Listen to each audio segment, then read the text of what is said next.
అందరికీ నమస్కారం. జై భీమ్. కొంత గట్టిగానే ఉంటుంది. సమావేశానికి నన్ను ఆహ్వానించిన ఈ గ్రామ పెద్దలందరికీ ధన్యవాదాలు. వేదికను అలంకరించిన ప్రొఫెసర్ కాసిం సార్కి అండ్ గ్రామ పెద్దలందరికీ, మన బహుజన నాయకులందరికీ ప్రత్యేక ధన్యవాదాలు. సో మొదలే నన్ను మాట్లాడమని మైక్ ఇవ్వడం జరిగింది. ఒక్కసారి జై భీమ్ అందాం. ఎక్కడికి వినబడాలి? ఇది ఎక్కడికి వినబడాలి? ఏ జిల్లా? గద్వాల, కర్నూలు బంగ్లా గడికి వినబడాలా? జై భీమ్, జై భీమ్, జై బహుజన, జై బీసీ. సో నన్ను ఈ సమావేశానికి అంటే ఈ విగ్రహావిష్కరణ కార్యక్రమానికి ఆహ్వానించినప్పుడు మరి ఇక్కడ నేను ఫస్ట్ మీటింగ్ అంటే నా జీవితంలో గుర్తుండిపోయే రోజు ఇది.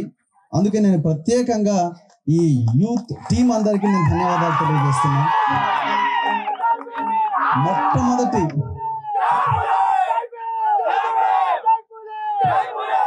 మొట్టమొదటి సమావేశం నాది. అంటే సమావేశంలో ఇలాంటి విగ్రహావిష్కరణ, ఈ మహనీయుల విగ్రహావిష్కరణ కార్యక్రమంలో పాల్గొనే ఒక గొప్ప అవకాశాన్ని నాకు ఈ పెద్ద ధన్వాడ గ్రామ ప్రజలు నాకు ఇచ్చారు.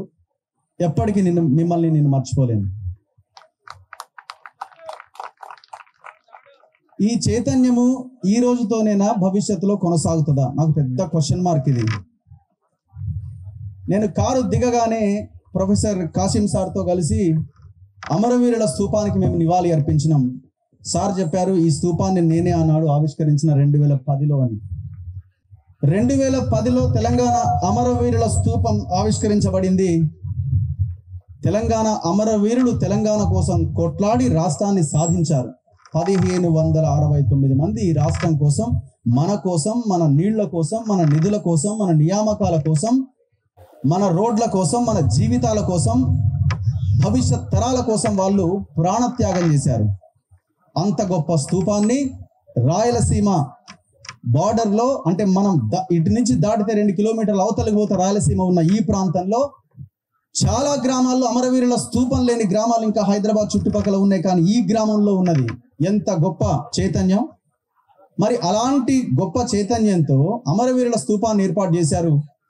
ఆనాడు అమరవీరుల స్తూపం ఏర్పాటు చేసినప్పుడు కూడా ఎన్నో మీలో స్ఫూర్తి నింపే మాటలు ప్రొఫెసర్ కాసిం సార్ చెప్పి ఉంటారు. ఈ మీటింగ్ జరిగి ఉంటుంది, ఆనాడు కూడా జరిగిందా? మీటింగ్ జరిగి ఉంటుంది, ప్రొఫెసర్ కాసిం సార్ మాట్లాడి ఉంటారు. మరి ఆనాడు అంత స్ఫూర్తి నింపే స్పీచ్లు విన్న తర్వాత, అందుకని నేను ఏమంటున్నా, ఎందుకు నాకు క్వశ్చన్ మార్క్ పెట్టాల్సి వస్తున్నది, అనుమానం వస్తున్నది, రేపు పొద్దున ఇదే చైతన్యం ఉంటుందా అని నేను ఎందుకు అడుగుతున్నా అంటే, ఆనాడు అదే స్పీచ్ విన్నప్పుడు, అదే స్ఫూర్తితో మీరు అమరవీరుల స్తూపం ఏర్పాటు చేసినప్పుడు మీ గ్రామానికి కనీసం రోడ్డు కూడా లేదే. ఏందా ఊరు? చినతాండ్రపాడు నుంచి అవతల ఐజా, మధ్యలో చినతాండ్రపాడు, యువతల మీ గ్రామం. 7 కిలోమీటర్లు ప్రయాణం చేస్తుంటే నా గుండె రగిలిపోయింది, కడుపు మండిపోయింది. అసలు ఇది గ్రామమా? ఇంత భయానకమైన జీవితాన్ని ఎట్లా వీళ్ళు అనుభవిస్తున్నారు అని నేను వెంటనే కార్ ఆపి నా కెమెరా తీసి, నా కెమెరామెన్తో ఒక 15 నిమిషాలు వీడియో చేసి అక్కడి నుంచి బయలుదేరిన నేను. ఈ వీడియో రేపు ప్లే అవుతుంది, మన ఛానల్లో చూడొచ్చు. ఎంత దుర్మార్గం, ఎంత అరాచకం, ఎంత ఇది. ఎవరిని క్వశ్చన్ చేయాలి? మనకు మనమే క్వశ్చన్ చేసుకోవాలి. అందుకే నాకెందుకు అనుమానం, ఇవాళ మళ్ళీ మనం అంబేద్కర్ అండ్ పూలే విగ్రహాలని, మహనీయుల విగ్రహాలను ఆవిష్కరించుకున్నాం. అంబేద్కర్ గారి యొక్క, ఆ మహనీయుడి యొక్క జీవిత చరిత్ర, పూలే గారి యొక్క గొప్పతనము, ఆయన ఈ సమాజం కోసం ఇద్దరు చేసినటువంటి పోరాటాన్ని, సమానత్వం కోసం వాళ్ళు చేసిన త్యాగాన్ని కాసిం సార్ లాంటి వాళ్ళు వివరిస్తారు. నేను ఇక్కడున్న సమస్యలని బేస్ చేసుకొని నేను మాట్లాడాలని డిసైడ్ అయినా ఆ రోడ్డు చూసిన తర్వాత. మరి ఎందుకు మనలో ఆనాడు తెలంగాణ అమరవీరుల స్తూపం స్థాపించినప్పుడు ఎవరి ఆశయాల కోసం అయితే మనం ముందుకు తీసుకెళ్లాలి ఈ రాష్ట్రాన్ని, పాలకులు పని చేయనప్పుడు, మనం క్వశ్చన్ చేయాల్సినప్పుడు, మనం పోరాడాల్సినప్పుడు ఆ చైతన్యం మనలో ఎందుకు రాలే? ఆనాడు స్పీచ్ కూడా ఉన్నాం కదా, ఈనాడు కూడా వింటాం, మళ్ళీ తెల్లారి మర్చిపోతాం, అయిపోయింది. మళ్ళీ ఎలక్షన్ వస్తుంది, 500, 1000 రూపాయలు, 2000 పాట పాడతాం, క్వార్టర్ సీసా, ఫుల్ బాటిల్ అయిపోయింది. ఒకవేళ మనకు పొరపాటున 500 రాకపోతే రోడ్డు మీదకి వచ్చి ధర్నా చేస్తాం. నా ఇంటికి ఎందుకు 500 రూపాయలు రాలేదు, నాకు 200 వచ్చిన 500 ఎందుకు ఇవ్వలేదని. జరిగింది కదా హుజూరాబాద్ లాంటి ఎలక్షన్స్ లో మనం చూసినాం కదా. సో అందుకే ఇది మనం మర్చిపోకూడదు. రోడ్డు లేకపోవడం వల్ల మీరు ఎదుర్కొంటున్న సమస్య ఎంత భయంకరంగా ఉందో మీకు మాత్రమే తెలుస్తుంది. ఒకరోజు మేము ప్రయాణం చేసినాం, ప్రతిరోజు ఆ రోడ్డు వెంట ప్రయాణం చేసేది మీరే. హాస్పిటల్ ఉందా, స్కూల్ ఉందా? నాకు తెలిసింది ఇక్కడ 8వ తరగతి వరకే పాఠశాల ఉంది అని. అవునా? 10వ తరగతికి పోవాలంటే ఆ చిన్నతాండ్రపాడు అన్న గ్రామానికి వెళ్ళాలి. అమ్మాయిలు 7 కిలోమీటర్లు. అయితే వాళ్ళ తండ్రికి ఏదన్నా బైక్ ఉంటే ఆ బైక్ మీద తీసుకెళ్ళి దించాలి, మళ్ళీ తీసుకురావాలి. బస్సు ఉందా? లేదు. ఈ గ్రామానికి బస్సు లేదు. లేదంటే సాయంత్రమో పొద్దున్న వచ్చే ఆటోలో వాళ్ళు వచ్చి వెళ్ళాలి, లేదంటే సైకిల్ మీద ప్రయాణం చేయాలి. 11 సంవత్సరాలు అయిపోయింది తెలంగాణ రాష్ట్రం వచ్చి. స్వరాష్ట్రం అని మన నాయకులని అధికారంలోకి తీసుకొస్తే ఏం జరిగింది? ఎవరిది తప్పు? మనదే తప్పు. మనము బలమైన పోరాటాన్ని మనం సైలెంట్ గా ఉండడంతో ఈ సమస్య వస్తున్నది. చలో 2028 టార్గెట్ గా పెట్టుకోండి. డబ్బులు తీసుకోకుండా ఓటు వేస్తామని ఈ రోజున డిసైడ్ అవ్వండి. మీరు దమ్ముందా? ఎంతమందికి ఉన్నది? సో దయచేసి ఈ పోరాటాన్ని మనం కొనసాగించాల్సిన అవసరం ఉంది. అందుకే మనం ఒక నినాదం పెట్టుకుందాం. రోడ్డు పడడం కోసం మనం మూవ్మెంట్ స్టార్ట్ చేద్దాం ఈ క్షణం నుంచి. రోడ్డు ఎందుకు రాదు? ఈ రోడ్డు కోసం ఇక్కడున్న యువత, ఇక్కడున్న నాయకులు ఒక తాటి మీద నిలబడి ఈ రోడ్డు ఎందుకు రాదో రేపటి నుంచి అడగడం స్టార్ట్ చేయండి. కర్నూలు బంగ్లాకి వినబడాలి. సో చాలా మందికి ఇది పొలిటికల్ స్పీచ్ అనిపించవచ్చు. అరే ఇది మహనీయుల విగ్రహావిష్కరణకు వచ్చి రాజకీయం ఏంది అని. రాజకీయమే ఉంటది. రాజకీయాలే ముడిపడి ఉంటాయి ప్రతి దాంట్లో. రాజకీయం అంటే ఏంది? సమస్యలు పరిష్కరించలేనప్పుడు ప్రశ్నించడము. రాజకీయాన్ని మనం నెగిటివ్ కోణంలో చూసినప్పుడు అది రాజకీయ నాయకులు చేసే వాళ్ళు చేసే రాజకీయం వేరే, మనం మాట్లాడే రాజకీయం వేరే. దయచేసి దీన్ని గమనించాల్సిన అవసరం ఉన్నది. అంటే విద్య మనకు అందట్లే. 8వ తరగతి చదివిన తర్వాత 10వ తరగతి చదవడానికి అమ్మాయికి అవకాశం లేకపోతే ఇంకా ఆ కుటుంబం భవిష్యత్ ఏమున్నది? ఇది మనం అడిగామా? ఎన్ని బెల్ట్ షాపులు ఉన్నాయి ఈ ఊర్లో? మందు దొరుకుతుందమ్మా? తాగుతున్నారా బాగా అందరూ? ఉందా? ఉన్నది. భయంకరంగా ఉన్నది. వాళ్ళు అదే చేశారు, వీళ్ళు అదే చేస్తున్నారు, భవిష్యత్తులో వచ్చేవాళ్ళు అదే చేస్తున్నారు. సో ఇందులో మార్పు తీసుకురావాల్సిన బాధ్యత మనందరి మీద ఉన్నది. ఇథనాల్ ఫ్యాక్టరీ పెట్టబోతున్నారట. ఇంతమంది జనాన్ని కాదని, ఇది ఒకటే గ్రామం కాదు కదా, చుట్టుపక్కల ఉన్న దాదాపు 10-15 గ్రామాలని కాదని ఎవడో ఆంధ్ర నుంచి, చిత్తూరు నుంచి వచ్చి ఇక్కడ పెడుతున్నాడంటే మీ నాయకుల సహకారం లేనిది సాధ్యం కాదు. దయచేసి గుర్తుపెట్టుకోండి.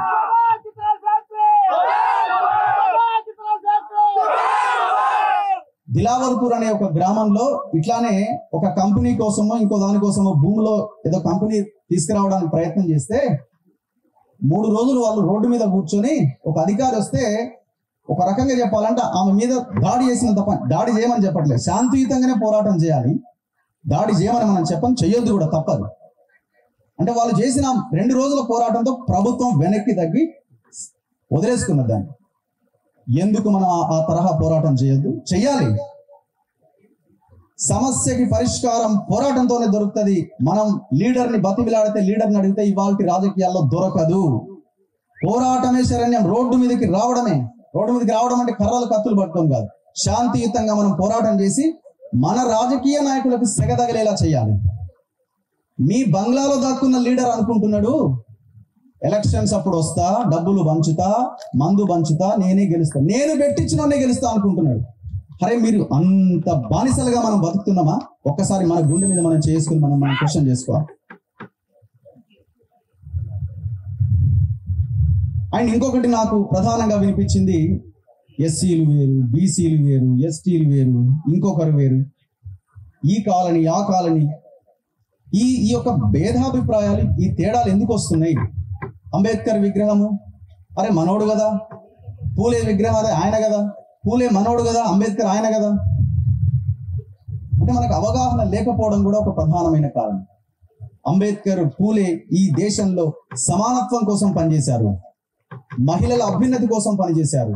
భారత రాజ్యాంగాన్ని నిర్మాణం చేసింది, రచించింది ఈ దేశంలో అట్టడుగున ఉన్న ఈ బలహీన వర్గాలు పైకి రావడం కోసం భారత రాజ్యాంగాన్ని డాక్టర్ బిఆర్ అంబేద్కర్ గారు, ఆ మహనీయుడు రచిస్తే, పూలే గారు అంతకు ముందు నుంచే తను పెళ్లి పోకుండా త్యాగం చేసి బాలికలకు మొట్టమొదటి పాఠశాల కట్టించిన మహనీయుడు పూలే. సో అంతటి గొప్ప మహనీయులని ఈ కులము ఆ కులము అని చెప్పి మనం అలా అంటగట్టి, ఇది ఎవరు చేస్తున్నారు? అవతల వైపు ఉన్నవాడు కుట్ర చేస్తున్నా, మరి మనం ఏం చేస్తున్నాం?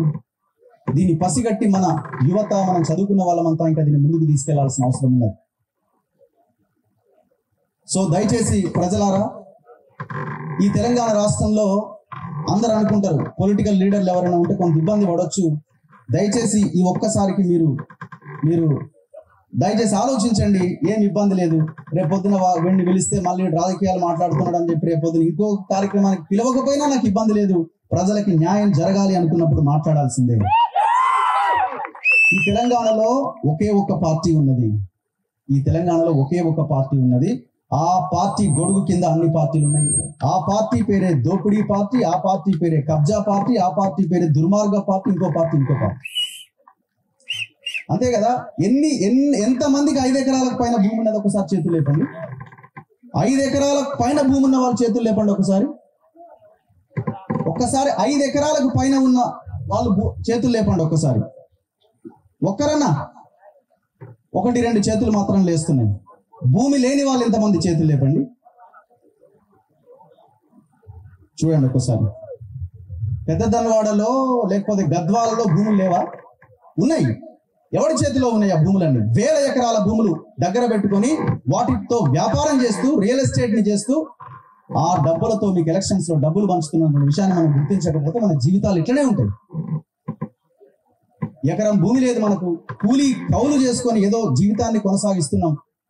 మరి మనం ఆలోచించకపోతే ఎవరు ఆలోచించాలా? మన బిడ్డల భవిష్యత్తు కోసం ఒకటి ఆలోచించండి. మనం ఈ రోజున బతుకుతున్నాం కూలీ చేసి, ఇంకోటి చేసి.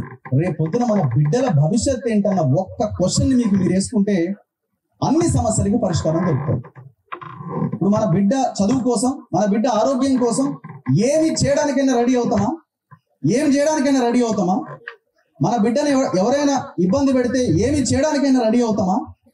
మరి మన బిడ్డ భవిష్యత్తు కోసం అంబేద్కర్ ఇచ్చిన ఒక ఓటు అనే ఆయుధాన్ని సక్రమంగా వినియోగించుకోలేకపోతున్నామే. ఇది ఎందుకు మనకు ఆలోచనకు వస్తలేదు? నువ్వు వేసే ఓటు ఎవడైనా చూస్తున్నాడా? సాటుకే పోయి వేస్తున్నావు కదా. సో ఈ ఆలోచన మనం చేయాల్సిన అవసరం ఉంది. మన బిడ్డలే మన భవిష్యత్తు అనుకున్నప్పుడు, ఆ బిడ్డల భవిష్యత్తును నాశనం అవుతున్నప్పుడు మీరు ఎందుకు ఆలోచించట్లేదు? మనం అంతా ఆలోచించాల్సిన అవసరం ఉన్నది. అందుకే మేము ప్రతిరోజు మా ఛానల్ ద్వారా ఒకటే చెప్తున్నాం. మేము ఈ మధ్య కాలంలో ఒకటే అంశాన్ని తీసుకున్నాం. భూమి అన్న అంశమే మన ప్రధాన ఎజెండా. ఎకరం భూమి ఉన్న వాళ్ళని వెళ్ళి అడగండి, నీకేముందంటే నాకు ఎకరం భూమి ఉందని ఆత్మ గౌరవంతో చాలా బలంగా చెప్పగలుగుతాడు. రాత్రి ప్రశాంతంగా నిద్రపోగలుగుతాడు. తన కొడుకు పెళ్లి చేద్దాం అనుకునే, నా కొడుకు ఎకరం భూమి ఉన్నది, నేను ఇస్తా మా కొడుకు అని బలంగా చెప్పి పెళ్లి చేయగలుగుతాడు. ఆ భూమి మన చేతిలో ఉన్నదా? లేదే మన చేతిలో. మన జీవితాలు ఇంతే అనుకుంటే ఇంతే ఉంటాయి. మన జీవితాలు ఇంతే అనుకుంటున్నాం, మరి మన పిల్లల జీవితాలు ఏంది అని మనం ఎందుకు ఆలోచించలేకపోతున్నాం? ఈ పోరాటం కొనసాగాల్సిన అవసరం ఉన్నది. సో అందుకే నేను ఈ అంశాన్ని ప్రధానంగా ప్రస్తావించదలుచుకున్నాను. సమానత్వం, స్వేచ్ఛ ఇవాళ మాట్లాడే పరిస్థితి లేదు. ఇవాళ నేను మాట్లాడిన తర్వాత ఖచ్చితంగా ఈ ప్రోగ్రాం నిర్వహించిన వాళ్ళకి ఫోన్లు వస్తాయి. మమ్మల్ని తిట్టించడానికి పిలిపించినట్టున్నారు మీరు అని. భయపడితే భయపడతారు, భయపడితే భయపెడతానే ఉంటారు. సో అందుకే 2028 టార్గెట్ కావాలి. 2028 టార్గెట్ కావాలి. ఆ తర్వాత ఎలక్షన్స్ కూడా టార్గెట్ కావాలి. మధ్యలో ఉన్న ఎన్నికలు కూడా టార్గెట్ కావాలి. మన రాజ్యం మనం నిర్మించుకోవడానికి ప్రయత్నం చేయాలి, బలమైన పునాది వేయాలి.